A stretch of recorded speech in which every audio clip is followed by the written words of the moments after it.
Alors, je suis enchantée de revenir à Lisbonne. La dernière fois, c'était il y a 30 ans. Et par contre, je suis vraiment désolée d'y revenir dans un tel contexte et pour de telles raisons. Alors aujourd'hui, nous allons aborder le thème de la corruption et de la fraude à partir de mes deux spécialités.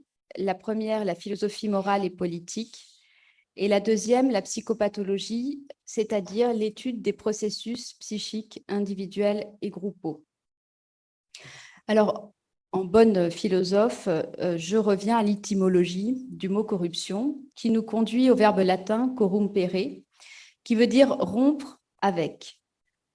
L'orateur romain Cicéron nous disait corrumpere mores civitatis, corrompre les mœurs d'une cité, et la corruption était la manifestation pour lui d'une décadence morale. On peut corrompre avec de l'argent, selon lui, corrumpere aliquem pecunia, c'est une méthode traditionnelle pour soudoyer quelqu'un. En approfondissant un peu dans le dictionnaire latin-français, le chercheur s'aperçoit que corrumpere vient de cum rompere, briser ensemble, séparer, casser. Détruire. La corruption est une rupture de ce qui lie les êtres entre eux. Les époques corrompues sont celles où un lien entre les êtres se rompt sous la méfiance, l'envie et la haine. Et c'est un peu ce que nous vivons. Et quand on approfondit encore plus avant, rompere provient du latin rupes, qui veut dire paroi de rocher, ravin, grotte, précipice. Avec la corruption, c'est un gouffre qui s'instaure entre l'autre et moi, entre l'État et son peuple, un gouffre qui divise les familles, les amis, les professions et tout simplement l'humanité. De tout temps, le pouvoir est lié à la corruption, aux petits arrangements entre amis, au népotisme. Il existe une idée de corruption dans la pièce de théâtre Antigone, l'Antigone d'Anouilh, où, après avoir exposé à Antigone à quel point ses frères sont des êtres dépravés et cyniques, Créon, le tyran, lui explique que son métier de roi consiste à se salir les mains. Il lui demande donc de retourner dans ses appartements sans parler à personne de ce qui s'est passé. Puisqu'elle est sa nièce, il va la couvrir. Il fera mettre à mort les gardes qui l'ont surprise en train d'accomplir les rites funéraires. Le silence sera gardé, l'affaire sera étouffée, la tragédie n'aura pas lieu et la vie reprendra comme avant. Bien sûr, ce sera très regrettable pour les pauvres gardes qui ont eu le tort de se trouver au mauvais endroit, au mauvais moment, mais c'est bien cela, son métier de roi, se salir les mains. Donc, il y a bien une corruption, parce que si cela n'avait pas été sa nièce, il l'aurait mise à mort sans aucune autre forme de procès. Commençons par ce qui nous arrive avec une analyse générale, philosophique et psychologique de ce que j'ai appelé la dérive totalitaire dès le printemps 2020. Cette dérive totalitaire ne peut fonctionner sans un endoctrinement des masses. L'histoire qui a été racontée au peuple est la suivante. Un ennemi visible ou invisible, imaginaire, nous persécute. Nous devons entrer en guerre contre cet ennemi et cela justifie l'utilisation du harcèlement et tous les moyens sont permis. C'est un délire de persécution. Un ennemi extérieur nous persécute, qui traumatise les individus, les dissocie et les fait entrer dans une psychose de masse, qui les conduit à des passages à l'acte nuisibles, haineux et dangereux qu'ils n'auraient pas commis en d'autres circonstances. Il faut donc un endoctrinement. Dans le système totalitaire, le contenu du délire peut changer. Par exemple, la nature de l'ennemi désigné, et on a vu différentes idéologies, mais la structure reste la même. Pour obtenir cet endoctrinement des masses, il faut utiliser un harcèlement constant afin de susciter et entretenir chez l'individu un état de terreur. Les apparentes pauses dans ce harcèlement font partie de la manipulation, comme lorsque le bourreau, après la torture, vous donne un verre d'eau et prononce une phrase aimable avant de recommencer.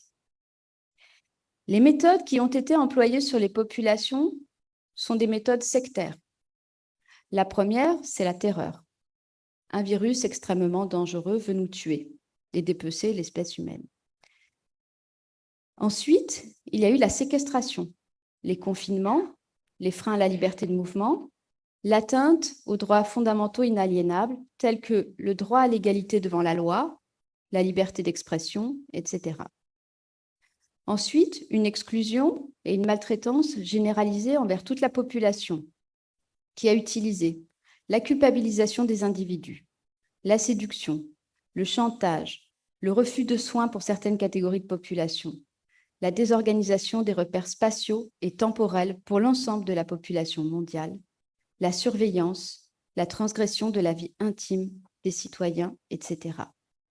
En particulier, les citoyens à l'esprit critique sont aujourd'hui considérés comme mauvais, jusqu'à même des appels au meurtre dans certains discours politiques, par exemple en Italie, où des personnalités du journalisme, de la politique et de la médecine ont appelé à une ségrégation dans les trains entre vaccinés et non vaccinés, à l'affichage par un panneau autour du cou pour les non vaccinés, avec des déclarations souhaitant rétablir les chambres à gaz.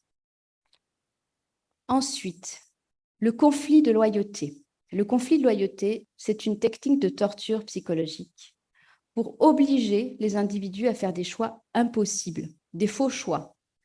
Par exemple, entre le droit au travail, à ses moyens de subsistance, et le droit à disposer de son propre corps. C'est un faux choix.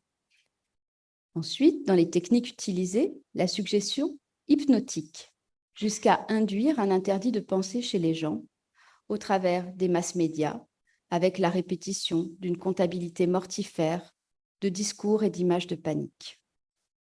Ensuite, l'intimidation, la menace, la censure et les persécutions. Toute forme de désaccord ou encore de simple interrogation rencontre aujourd'hui censure, calomnie, répression face à une narration dogmatique que nul n'a le droit de réfuter malgré les nombreux paradoxes qu'elle contient. Dans les techniques utilisées, nous pouvons aussi citer les chocs traumatiques réitérés sur la durée envoyés sur la population. Par exemple, des décisions de fermeture prises par décret au dernier moment, parfois même des décrets dans les décrets, des discours paradoxaux destinés à sidérer le citoyen. En France, le gouvernement s'est illustré par dire tout et son contraire, parfois à quelques semaines d'intervalle, sans jamais se justifier sur les propos tenus antérieurement. Nous pouvons citer, enfin, des anomalies généralisées et des faits de corruption. Par exemple, dans les incitations à des professionnels traditionnellement non habilités à pratiquer des injections, comme le sont les diététiciens ou les kinésithérapeutes, moyennant des tarifications juteuses en France. La corruption a consisté à détourner la déontologie des métiers et à obliger des professionnels à des pratiques qui ne font pas partie de leur cadre de référence, tout en obligeant les professionnels qui étaient formés à ne plus pouvoir exercer leur métier dans les règles de l'art, par exemple les médecins soignés. Tout ceci doit fonctionner à l'idéologie. Le système totalitaire se soutient par une idéologie, c'est-à-dire une croyance délirante qui n'a plus de lien ni avec la vérité logique, ni avec la réalité de l'expérience, et qui a besoin de se renouveler sans cesse dans son contenu pour maintenir au pouvoir un pouvoir illégitime. L'instrument clé de la mise en place du pouvoir totalitaire, c'est bien d'abord le harcèlement des esprits qui doivent devenir perméables à l'idéologie. Il faut empêcher toute forme d'interrogation au sujet de l'idéologie. Il faut maintenir les populations dans une croyance anxieuse qui excite et inquiète les esprits. L'endoctrinement des masses est une corruption morale, psychique, intellectuelle et émotionnelle des esprits. Alors, tout ceci ne pourrait pas fonctionner sans l'obéissance des gens de bien à un système corrompu. Alors, il existe, et on l'a déjà vu ce matin, pour le Covid, une corruption énorme en haut lieu, où il s'agit d'enrichir démesurément des laboratoires tout en appauvrissant davantage les classes populaires. Mais les maux dont nous souffrons sont aussi de deux ordres. Le premier, ce sont les individus qui se sont laissés corrompre. Nous avons vu émerger des faux experts sur les plateaux télé, grassement payés, mais aussi dans certains pays comme en France, une population majoritairement achetée pour se taire et rester chez elle. Ou encore des professionnels de santé, comme je l'ai dit tout à l'heure, qui ne sont pas autorisés à pratiquer des injections, comme les psychologues aussi, qui ont reçu des très très bonnes rémunérations pour faire des piqûres. Ou encore, dans certains pays, des primes et des bonus ont été donnés aux cliniques et aux hôpitaux pour déclarer des cas Covid ou des morts par Covid, alors que ce n'était pas le cas. Cela relève de la corruption par l'argent, une corruption essentiellement institutionnelle. Mais nous avons un deuxième mal.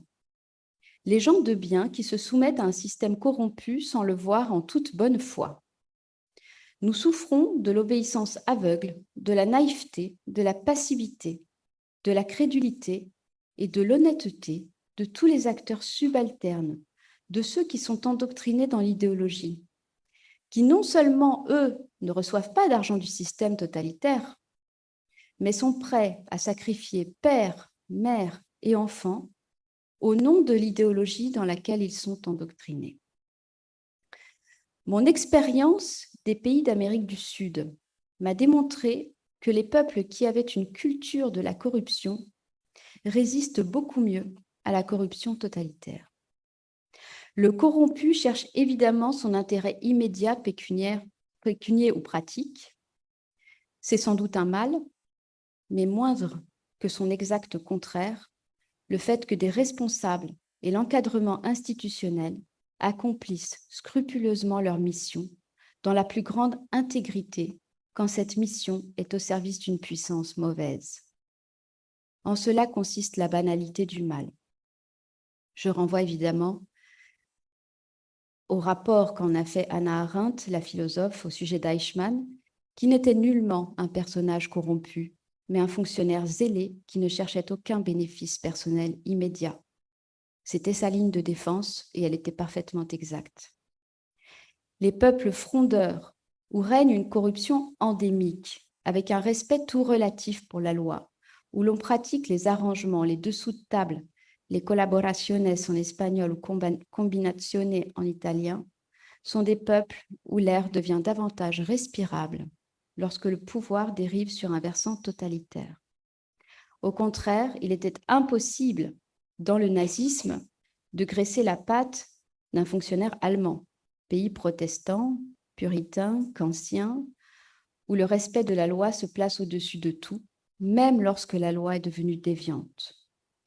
De la même façon, pour le Covid, le patron de restaurant ou de bistrot qui s'applique avec zèle à contrôler le pass n'est nullement corrompu, hélas. Son intérêt financier aurait plutôt consisté à ne pas appliquer la loi.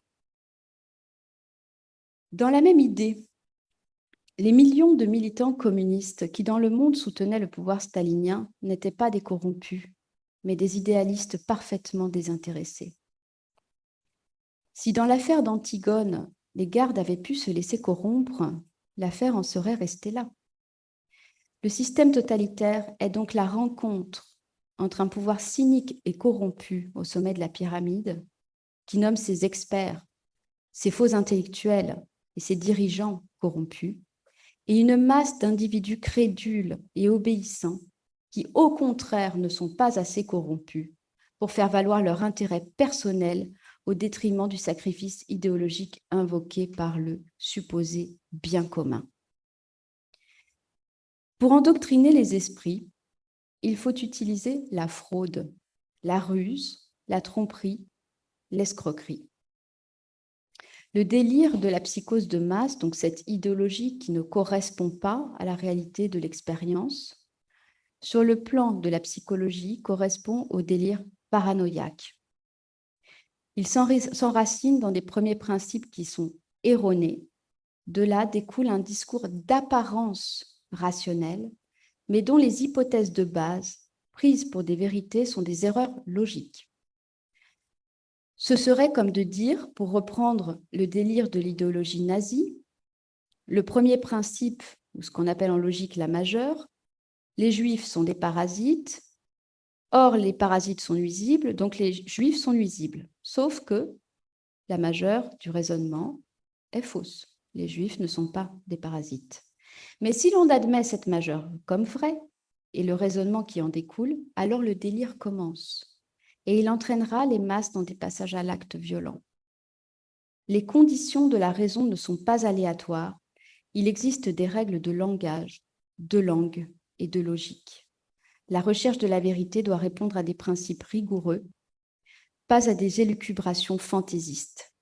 En l'occurrence, ainsi que l'a démontré Vincent Pavant, ici présent dans le livre que j'ai écrit avec lui, qui s'appelle « Le débat interdit », tout a commencé par un dévoiement des mathématiques dans ce qu'on leur fait dire, conclure, pronostiquer et dans leur instrumentalisation indue. À la fraude des premiers principes mathématiques ayant entraîné des décisions politiques sur les peuples d'une gravité sans précédent, s'ajoute la fraude langagière dans les médias de masse, élément indispensable pour endoctriner les esprits. C'est toujours le cas dans les phénomènes totalitaires.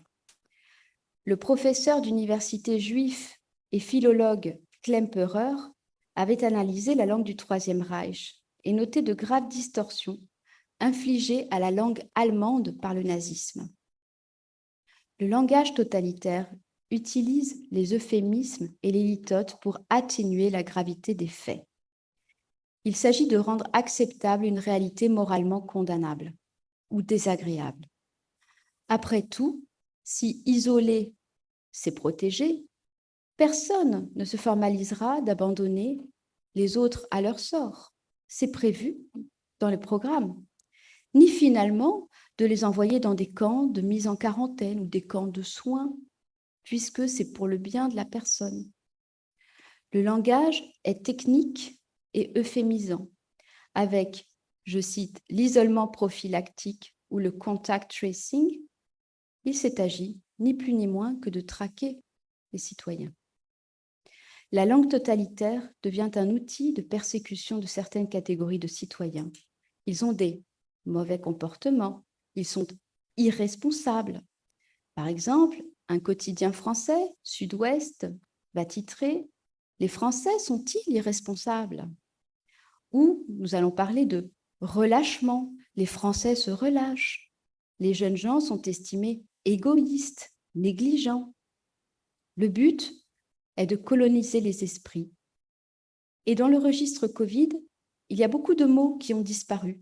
Par exemple, soigner, diagnostiquer, guérir, immunité et même médicaments, remèdes, traitements. D'autres mots ont revêtu un sens inattendu, traçage et couvillon. Et des expressions dénuées de sens sont employées, le porteur sain, le malade asymptomatique. On assiste à un ensauvagement des mots, comme le soulignait Klemperer à propos de la langue du Troisième Reich, avec une communication asymétrique du haut vers le bas, fondée sur l'amplification, du pouvoir vers la masse, sans qu'aucune des assertions du pouvoir ne puisse être soumise à la contradiction.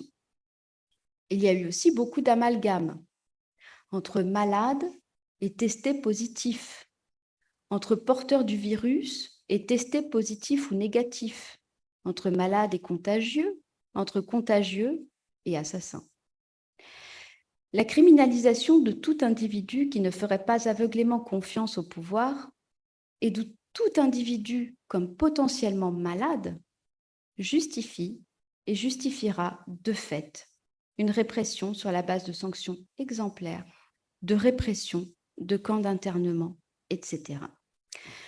Par exemple, le 2 avril 2021, on a appris que le gouvernement italien avait décidé de rendre obligatoire la vaccination pour les soignants par décret Et toute personne qui entendait faire valoir son droit au consentement éclairé ou doutait du discours du pouvoir, assurant que cette vaccination protégeait, serait sévèrement réprimée avec une suspension de salaire ou encore une affectation, je cite, à des tâches où ces personnes ne seront pas en contact avec des patients. On a parlé de travailleurs réfractaires. La langue véhicule des paradoxes qui sidèrent la pensée, c'est-à-dire on va dire une chose et son contraire en même temps. Une grande radio française, France Info, le 19 mars 2021, a titré « Confiné sans enfermer ». Des mots sont surinvestis, comme dans le discours d'Emmanuel Macron du 31 mars 2021, le mot « mobiliser ». Il a appelé les citoyens à se mobiliser tout en restant chez eux. Sauf que mobiliser vient du verbe latin movere, se mouvoir. Donc il fallait se mouvoir dans l'immobilité.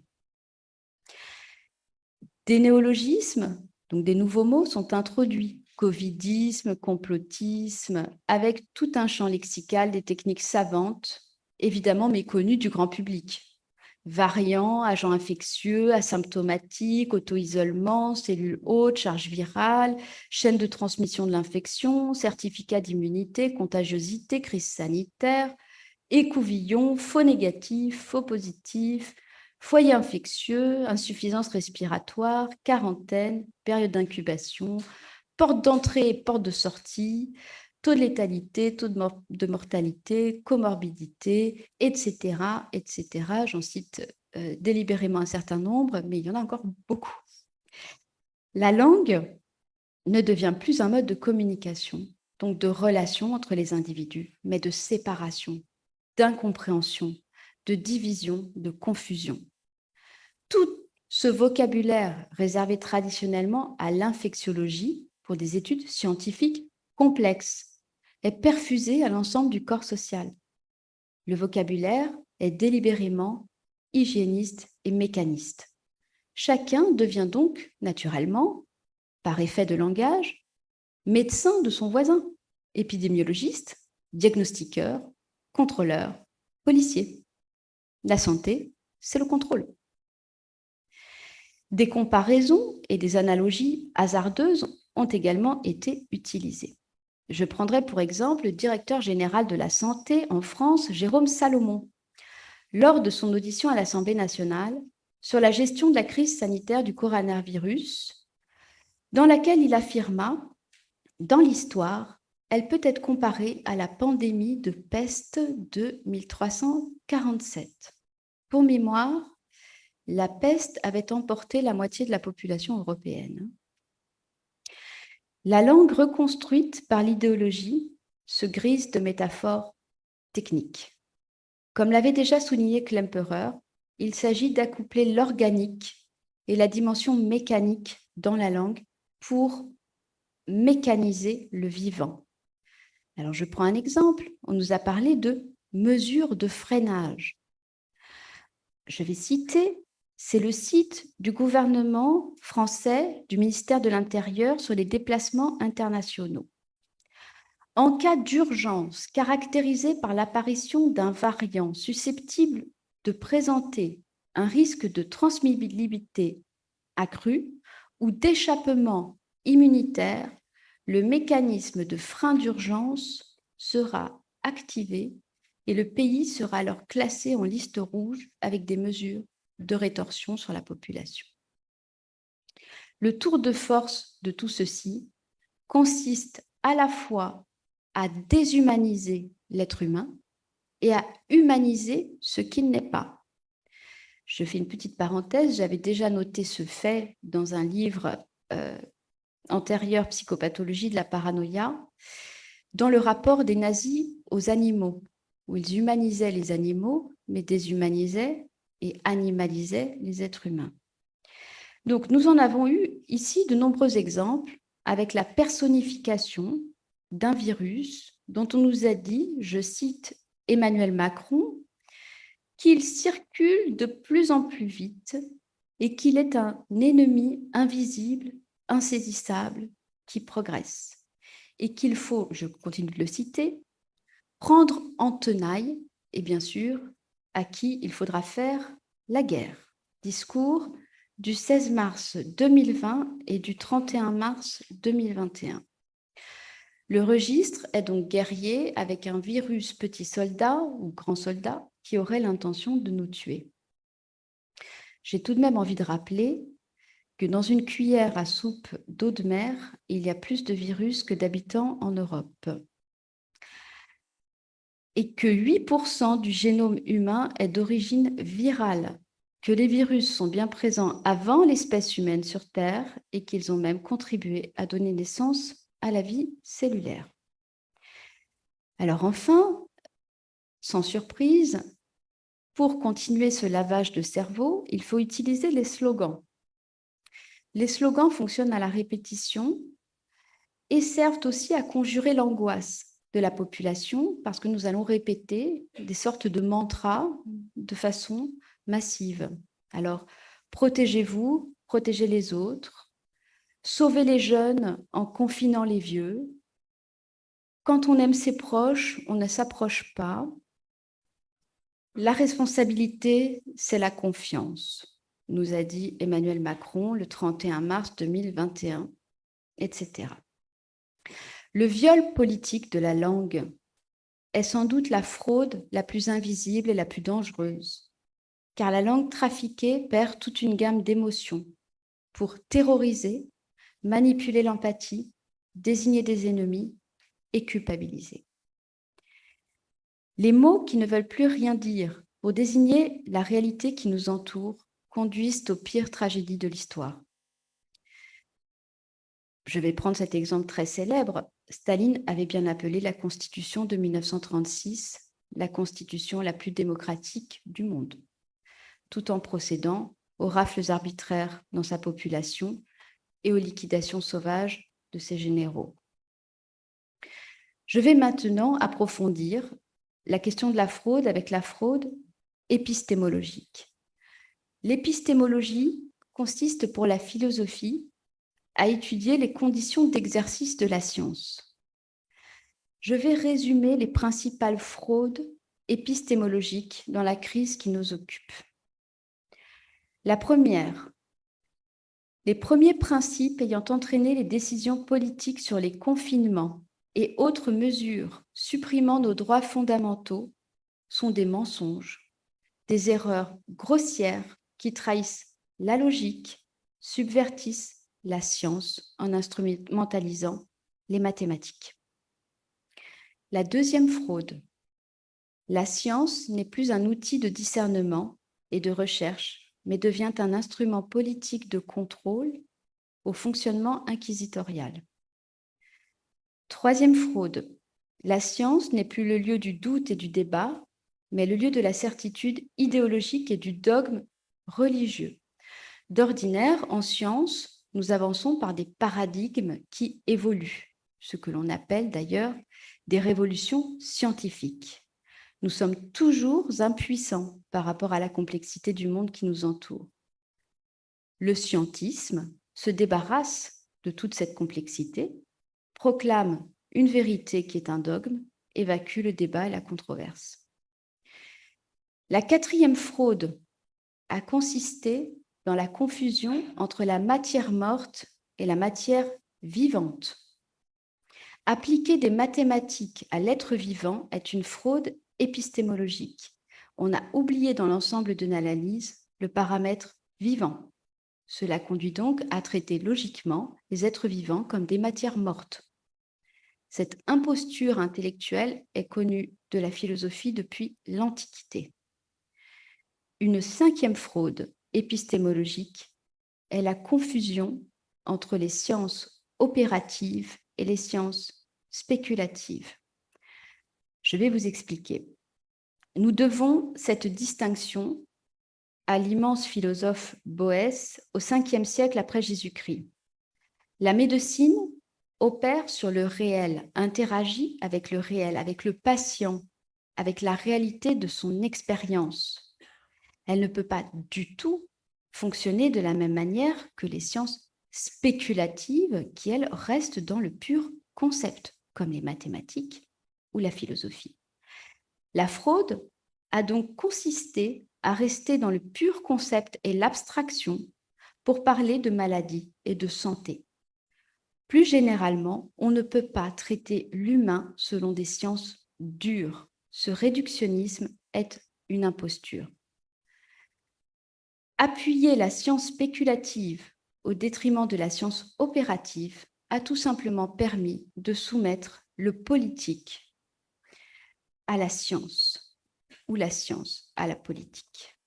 Confondre la médecine avec une science spéculative a permis aussi de s'exonérer de toute boucle rétroactive avec l'expérience, avec le retour d'expérience, avec les faits. Le philosophe italien Giorgio Agamben a rappelé que le dévoiement de la pratique médicale constitue le principe par excellence du totalitarisme. Les régimes totalitaires utilisent toujours le scientisme et en particulier la médecine qui permettent un contrôle sur les corps pour asseoir une pseudo-légitimité à leur existence. Et ils exigent une sorte de ferveur religieuse envers ce scientisme. En résumé, il est impossible d'appliquer des concepts scientifiques issus des sciences dures, qui sont des sciences de la matière morte, à l'expérience politique, morale et spirituelle humaine. La démarche scientifique, portée au-delà des limites qui sont les siennes, est alors utilisée pour tenter de justifier des démarches qui ne sont en réalité ni scientifiques ni humaines. Alors, ces fraudes scientifiques en cascade ont conduit au réductionnisme de l'individu à un état viral, une unité mathématique, un plus, un moins, un cas positif, un cas négatif, à un code barre. La définition de la santé s'est insidieusement transformée en absence de maladie potentielle, ce qui réduit le corps humain à une nature inerte et pure qui devrait se défendre contre des virus extérieurs à elle qui, eux, seraient impurs. Les virus ne sont pas des menaces pour l'être humain dans le sens où ils servent à renforcer des anticorps. Le philosophe Canguilhem proposait une toute autre définition de la santé qui, si elle avait été suivie, aurait indubitablement changé l'orientation politique qui a été prise. La santé, c'est le luxe de pouvoir tomber malade et de s'en relever. Toute maladie est au contraire la réduction du pouvoir d'en surmonter d'autres. Vivre pour l'animal déjà, il y a plus forte raison pour l'homme, ce n'est pas seulement végéter et se conserver, c'est affronter des risques et en triompher. La maladie n'est donc pas un ennemi à abattre comme en temps de guerre, mais un déséquilibre interne qu'il convient de comprendre pour pouvoir œuvrer à rétablir l'équilibre. Je vais poursuivre par la fraude politique et juridique. La philosophie politique réfléchit aux conditions d'exercice du pouvoir et du droit. Dans la crise Covid, la fraude politique et juridique a été très bien mise en lumière par le philosophe italien, toujours lui, Giorgio Agamben, et elle consiste dans la problématique suivante. Il a fallu légitimer l'état d'exception. L'état nazi, qu'Hitler promulgua le 28 février 1933 par un décret pour la protection du peuple et de l'État, suspendait les articles de la Constitution de Weimar relatifs aux libertés personnelles. Le décret ne fut jamais révoqué, si bien que tout le Troisième Reich peut être considéré d'un point de vue juridique comme un état d'exception qui a duré 12 ans. Je vais citer Agamben dans État d'exception Homo sacer. Le totalitarisme peut être défini en ce sens comme l'instauration par l'état d'exception d'une guerre civile légale qui permet l'élimination physique non seulement des adversaires politiques, mais de catégories entières de citoyens qui, pour une raison ou une autre, semblent non intégrables dans le système politique. Dès lors, la création volontaire d'une urgence permanente est devenue l'une des pratiques essentielles des États contemporains. L'urgence sanitaire a justifié la mise en œuvre de cette situation politique extraordinaire qui est l'état d'exception. L'état d'exception, qu'est-ce que c'est? C'est le moment qui permet de suspendre l'ordre juridique et où tout le pouvoir est donné à l'exécutif. Le Parlement devient un instrument de l'exécutif qui ratifie des décrets promulgués par le pouvoir exécutif. En clair, c'est la fin de la séparation des pouvoirs exécutifs, législatifs et judiciaires, qui sont pourtant la règle absolue pour éviter tout glissement vers l'arbitraire. Et je renvoie à Montesquieu.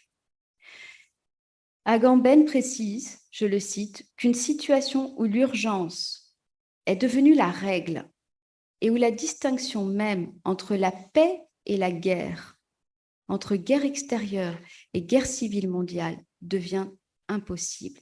C'est ce que nous traversons. L'adage latin dit que la nécessité n'a pas de loi. Necessitas legem non habet. La nécessité, ici sanitaire, a justifié la transgression des citoyens.